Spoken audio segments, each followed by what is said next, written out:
Yeah, I'm Ayo Ayoola-Amale. I'm a lawyer. I work with King's University as a senior lecturer, and I'm also the head of law. In my department, we offer law to students because we are also affiliated with the London Metropolitan University. And I also run an organization known as Splendors of Poetry Foundation, which I founded a year ago. The idea came after 4 years of philanthropic work and voluntary work for organizations. It's actually a foundation mainly for schools from basic to the university. We run projects in secondary school, primary school, and the university. We have the Sun Project, the Light Project, and the Splendors Performance Team, and we collaborate with some organizations, and we're doing pretty well. And we usually also have poetry performances, and we train poets from basic to the university level as well. And we use poetry for positive change. So we are known as poets for positive change. Now, I'm interested then in how you came to set the foundation up, because what it suggests is that you did that in order to help people, Well, and of course this speaks of care and concern for people. Could you say something about perhaps the earlier part of your life, how you came to be the sort of person you are, and what sort of influences you had in your life that made you appreciate the importance and the value of being concerned about other people? yeah, I grew up in a very large family. My dad loves people, he loves children, and besides his kids, he had other kids. I mean, extended family and those that were not even related to us. We all live together as one, and we were treated equally. I grew up believing that, and I still appreciate that we are all one and the same people. So I grew up amongst different types of kids in the house, and we lived harmoniously because we were treated the same. We were not treated specially because our parents were in the house. All of them call my dad daddy and my mom mommy. In fact, they monopolize them because most times my parents feel that they have to treat them nice than they treat us because they are coming from outside and they want them to feel at ease. So we sometimes feel jealous, but we grew up accommodating that kind of thing, and we also love sharing because that taught us how to share our things with other kids, how to live with them in a very harmonious atmosphere. How many children were there in the house at different times, I guess, was it? Yes, different times kids come in, they go to school, they go on holidays. Sometimes their parents want to see them, so they go see their parents. Sometimes their parents come in to see them. Sometimes they go to school, boarding house. But it's funny that most of them attended the same school that we attended. My parents didn't send us to special schools and send them to local schools. No, they all went to high class schools because one of my brother, went to an elitist school. I remembered, and they all went to the same school. I was the only girl my parents had. I went to a school up north. It was the best school then. Even children of heads of states were my mates in school, and I had my family members go to the same school, and my parents spend the same money on us, and we wear the same clothes, and they treat us equally. And they taught us to share and to believe that kids are kids, no matter where they come from, they are innocent. So, and I, And so this must have fostered a sense that you were really all equal, all important together. yes, yes, that's true. We were treated equally, and we also wear the same thing. We go to the same school. We could sit in the same, we basically everything. There was no difference at all, unless we tell you that when these kids are not from here, you won't know. So it was like that. And up to now, my parents still do the same thing. They still take care of kids. My dad gives scholarship to students in his village and in the state where he comes from. He still does the same thing. He helps people. He's known for that, actually, because there's some places I'll go to in Nigeria, and once I mention my father's name, and they don't respect him because he headed an organization, or because I mean, most people who head organizations in Nigeria, people don't want to hear their names. But for my dad, I'm really happy, because if I go out and mention his name, I am privileged. People want to do things for me. He wasn't the head of state, but he tried his best, helping people and being honest. He did his job in a very honest manner, and I'm proud of that. Yeah, because recently I went to Nigeria, and this just happened when my mom passed on. I went to Nigeria, and I wanted to renew my license, my international driving license, and I went to do that, and someone just asked me that where am I coming from? Why am I mean, getting a license? Why can't I get the Nigerian license? I said, I don't live in Nigeria. I live out, so in fact, I need to renew my police report for my work permit. And the lady said, oh, but your dad was in the police force. Can you give me his name, and I'll do that for you? And she did it, and it was supposed to cost a lot of money. And she said I should leave it because my dad had done so much for them. So, and I think that is what, more than anything, I believe that legacy, the kind of legacy you leave, is what is important. It's not the amount of money that you have, is how rich your heart is. So to me, I'm so proud of him. He was able to leave that. I mean, that's the best legacy he could give to us, teaching us how to live with people, how to share, and how to love other people. Yes. Have you travelled in Europe at all, or America? Yes. Have you? I've been to the UK, and I've been to America once, yeah. Oh, And yes. I've been to some African countries too. I was just wondering if you might be able to give the European and American listeners some idea of what life is like in Africa. Yeah, in Africa, people believe that they are their brother's keeper. So you find people respect themselves in a way that is not usual overseas. I mean, when you see people in the morning, you greet them, even if you don't know them. You try to help them if they have problem. Perhaps they are having so much to carry. You help them. But in Europe, everyone minds their business. I mean, you just go your own and do your own thing. You may be living in a neighborhood. You don't even know who is your neighbor and what your neighbor is about.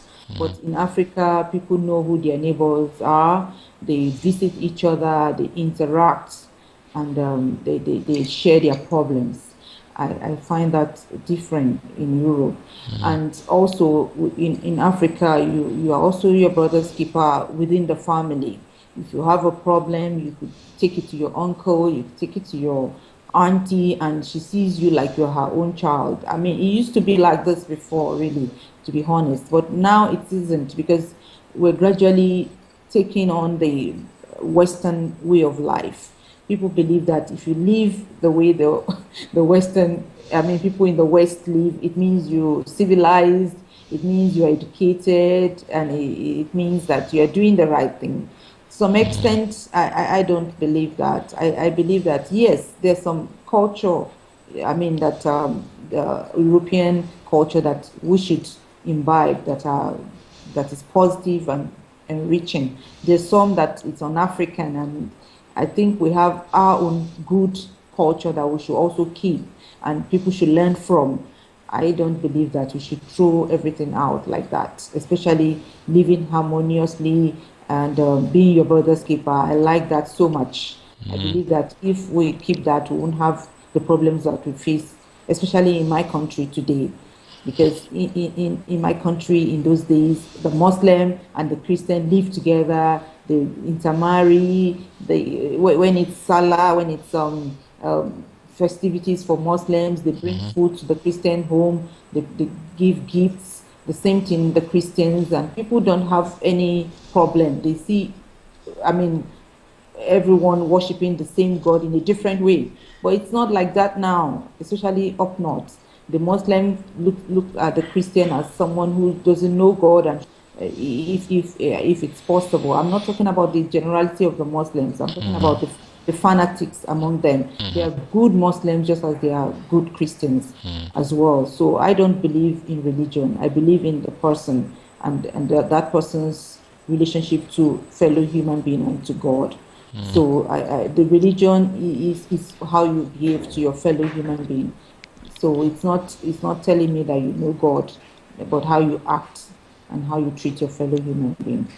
Yes, and is it the case in even in the larger cities that people know their neighbours and know the people in their communities? I mean, are the cities made up of communities of a certain Yes, size? And it's an African thing. Where I live in Ghana, in Accra, I know my neighbors. They approach me. This morning when I was going to work, my neighbor approached me. She wanted me to help her find out certain things about a church she wants to visit in Nigeria. She needed an information, and I told her, "Why not? I'll get across to her." So I don't see it as anything. They can just come and knock your door. They don't know you, but they believe that you should be accommodating. It's an African way of life. We don't mm, see it as a problem. We believe that, I mean, we should be able to help others. So it's African. Yes. mm, So people come to my house and they ask me to help them, and I mm, do help them a lot. Yeah. mm. You know, when we look at pictures of children from around the world, we very often see faces full of joy and full of love. But it strikes me so often that seeing pictures of children from Africa, really the joy in their faces is astounding. I mean, it's just an absolute joy to watch. And from what you're saying, it's kind of sounding as if, you know, this is how life is in perhaps not everywhere, but in certain parts of Africa. And yet, at the same time, we hear that Africa has many problems. Very often, you know, there is poverty. There's and again, with Africa being such an enormous continent, of course, there could be the entire range of different ways of life in the one continent. But you know, it does seem that there is a quality of joy in the communities in Africa that the children are living in. I mean, is this something, would you say, that's characteristic of the children in Africa generally? And is this because of the type of culture that you have in Africa? Because it's definitely not always the case everywhere, as I'm sure you know so very well. Yeah, I know that there is a lot of poverty in Africa. It's unfortunate. Most of it has to do with bad leadership. Leaders who are so selfish and self-centered. They don't know that posterity has been able to, I mean, bestow the power on them so that it can serve others and You're the president of Global Harmony Association in Africa, of yes. Africa. Is that an Africa-wide organization? Yeah, it's a global organization. Yeah. Tell me a little bit about that and how you came to do that. Is that how long has that been going? No, I was appointed getting to a year now as a president for Africa. I was appointed by the global body. It's an institution that's spread around the world, and we teach harmony. We have a book called the ABC of Harmony.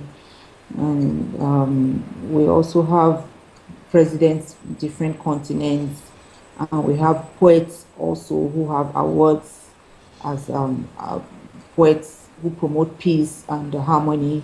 I'm the poetic muse for Africa, and the vice president of the Global Harmony Association and the president for Africa. Gosh, okay. Now, do they have a website? Yes, they do. Yeah. I'll have to get that for you. All right, but it's the Global Harmony I'll send it to you. Association. Yeah, I'll send it to you. All right, It was founded by Dr. Shemasko, a Russian, Dr. Leo Shemasko. Mm-hmm. And so, how did you become involved with it? Yeah, I was nominated by someone, and I became a member as a result because I write a lot of poetry, poems on harmony, on peace, on humanity and love. So that's how I got involved in that. All right, lovely. And then gradually I was appointed the president for Africa. Very nice. So it sounds as if you live a busy life. Yes, my days are full and long.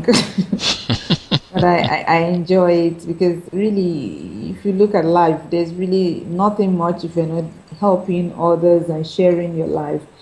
Life is so boring if you don't share it. Mm-hmm. Yes, and if you don't, help others, you don't feel happy. I don't feel happy because I believe that love makes the heart sparkle.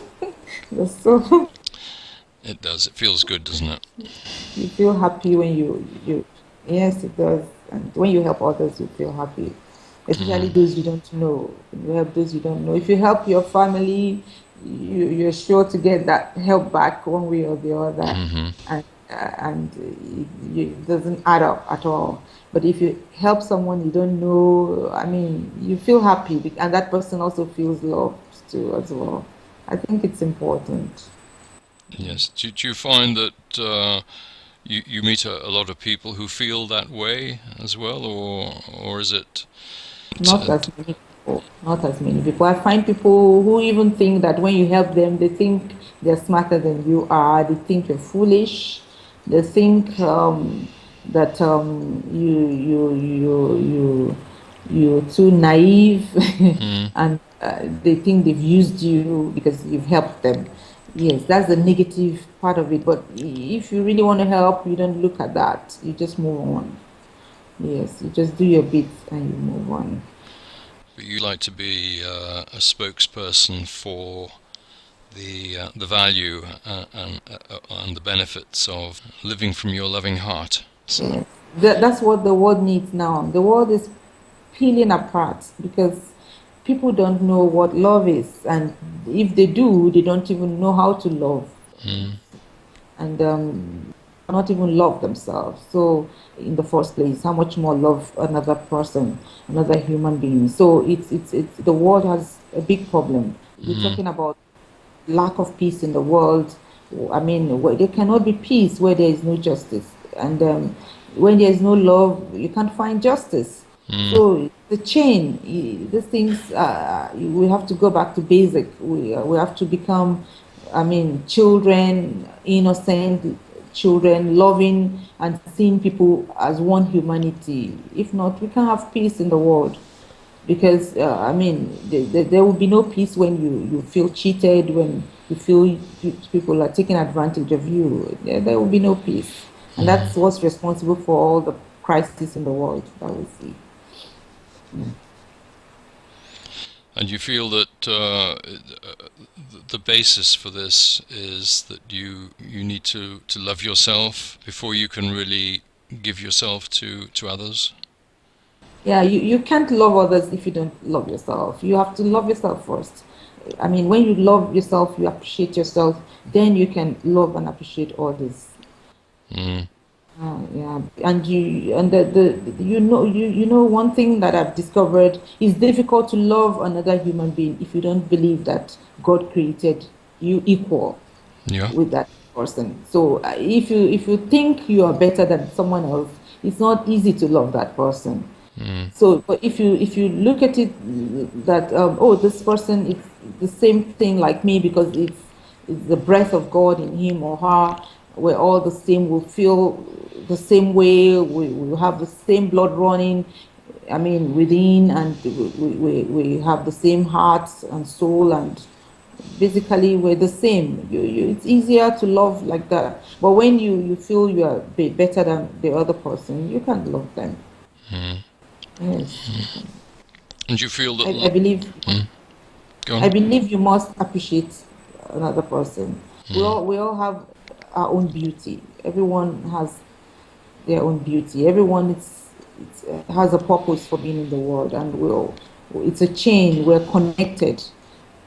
We're connected. Everyone is important. Yeah, I mean, if Obama is president of America, Obama cannot be everything. He can't do everything. He can't be everywhere. He needs people. So it tells you we're connected. Everyone is important, and we're all one and the same people. Yeah. Do you find that it's easy to give yourself in terms of love and service to others without any expectation of any kind of anything coming back, or is it its own reward? Yeah, it's not easy. I must tell you the truth. I mean, to give yourself without expecting, it's not easy. But it takes you have to become someone who's deep thinking to know that when you do something and you expect something, you always face disappointment.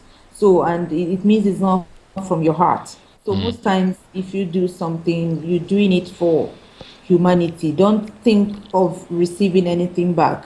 You lose yourself serving others, then you find yourself. You discover that even the person you have done nothing for is going to do something for you because you've been doing for others and you've not expected anything in return.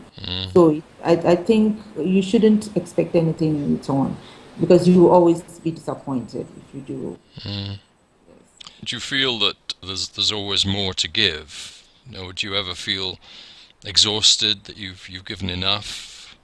Do you feel you? I don't think love has an end. I think love is something that will always be there. It's surplus. It's there because it's love. God is love, and God doesn't have an end. So love cannot end. Love will always be there because God has no end. So I believe that if you love, you always love, and you never lose. Loving anyone, you never lose. Even if they don't love you in return, they will know. They know that you love them, and they know that you're there for them. And it's hard for them to want to do anything bad for you, except these days where you find people go to kill innocent people and whatever. You know why those kind of things happen. It's not because they don't know, but it's a lot of politics and ill feeling. So there's no love there. So once there's no love, anything can go wrong. If there's love, there's a lot of tolerance. Love. I mean, when there's love, there's a lot of tolerance. It's just like when you love someone, you love them in spite of, not because of. So if you have to love because of, you will never love, because we all have our shortcomings. Do you feel that love helps to make things happen that perhaps wouldn't happen in a case where things are being done for money, perhaps, or for some other reason? That love actually makes magic happen in some ways. Do you ever felt that? Love, yeah, I believe that love can be a sort of magic at times because love opens doors. You discover. I mean, the other time, the Prince of Wales' son got married to a commoner, so to say. I mean, if not for love, that wouldn't happen. So you discover that love can make magic happen. Really, it can change a lot of things. because of love, there may be no war. You get my point. So Mm, love can make a lot of things happen, good things, really. mm, mm. And Makes the world go round. sometimes it can be negative too. Sometimes when love goes wrong, it depends on if it's true love. Some love can turn negative. You find people do terrible things and they say it's because of love, but love really is positive and it's true. You would never turn away from that then. I mean, having lived the way you have done and done the things you've done, what you would say you would always live in this way from your heart. Yes, yes. I always live from my heart. I always live from my heart. I got this from my dad. My mom too is a generous woman, and my father is giving, sharing, and loving. His life is given. So he gives and gives and gives. And sometimes I think it's too much. In fact, I'm not sure I can be as good as he is in that regard. My father gives a lot. He still keeps giving. In fact, in spite of himself. And I credit him for this. He gives so much. He's not the richest Nigerian. He's not among the richest Nigerians. Nigerian, yes. My dad, if you want to, I mean, mention the big names in Nigeria who have amassed wealth either by hook or by crook, my dad doesn't belong to that class. But he gives from his, I mean, hard-earned money. He's worked so hard. He pulled himself by the bootstrap. He had no, his parents, his father was a missionary who worked with the white people that brought Catholicism to the village. And he was by no means a rich man. But my dad had to work hard, see himself through school, and he rose through the ranks to be what he is. And he still believes in giving and helping. It's rare to find someone come from poverty and they are also giving and loving. I cherish him for that, and I've learned so much from him. I wish I could be that generous, really. Yes, What sorts of thing does he do then? I mean, you say he's a lawyer professionally. yeah, he was in government. He was heading the security service. He has retired now. He Oh has his yes. private security service that he runs, and he still continues with his giving lifestyle. It makes him happy. I think perhaps that's what preserve. I believe when you help people, you get blessings. Sincerely, you get blessed. So I think it's helping him a lot. My mom was a mother for all. In fact, when she died, the bishop sent word, and everyone in the church knew her because she did a lot of church work. She was very active and helping people here and there. And they were like, oh, a mother has died, a mother for all. So she was really a mother for all. I call her anytime and ask her, seek her advice, like every other child, I mean, does, and she's always there. I feel so sad that I lost her because she was truly a mother. She devoted her life. She lived as a mother. Yeah, and she didn't think too much of career. Unfortunately, she was a business person, but she wasn't too concerned about her business. She gave most of the things out. I don't appreciate that aspect because I believe she should have nurtured her business. I mean, if the business had grew, she would have been able to do more for others. She let go and was too concerned about helping others. Yeah, so her funeral is a funeral for the community. A lot of people are involved in it because she's lived her life for them, and I think that is a good thing. I feel happy and privileged. I can imagine that your father and mother must have been very influential in the communities. I mean, being such loving Yeah, people. my dad is very influential in his community. I agree with you. Where he comes from, there are people who are, I mean, who are wealthier, but they've not done anything for that community. My father is practically the chairman for all occasions. not because he's the biggest man around, not because he's the richest, but because he's generous. So everyone wants, they know that he will come, they know he will do something. And we, the kids, we were, at the time, we were so put off that, I mean, why would you do all of this all the time? Are you the only one? We discovered that it's his path. He has chosen this path, and we have to respect it and learn from it. So he's been a very generous father. He gives scholarships. He does so many things for the church. He's always changing the pews in the church, doing this, doing that. Chairman of harvest, this harvest. He's very, very generous man. I must tell you, from the little that he has, because we have very wealthy Nigerians. My dad doesn't come close to the super rich, but I mean, I'm from an average family, comfortably average family, middle, whatever how to call it. So, but he's giving as if he's rich, you know, he's wealthy rather. So I appreciate that.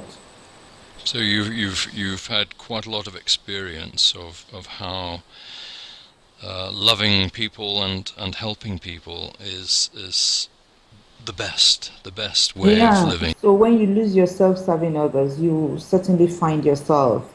So you don't need to expect anything. I mean, when you give, or when you, I mean, share anything, or when you do good to others, you should do it. I mean, because you should do it, not because you want something back. That's my own principle. I believe that so much. And I was saying that when my mom died, I was given one of the key to her room, and I opened the room and I saw all her things. I knew that life was really vanity. There was really nothing to life. I saw how she kept her things. The day she was taken to the hospital, she thought she would be back home, and she never came back. So all we remember now are memories of who she was, what she did, and how she touched people's lives, and that is what, I mean, keep coming back to us. So it's a big lesson for me. I mean, I've lost a brother before, and I felt so bad and touched. I knew that life really is when you lose yourself, and you share it with people, you love others, it enriches you, it makes you a full human being. It makes you complete. So if you have everything and you don't have love in your heart, you have nothing. You have nothing. Yeah. Well said. Very nice.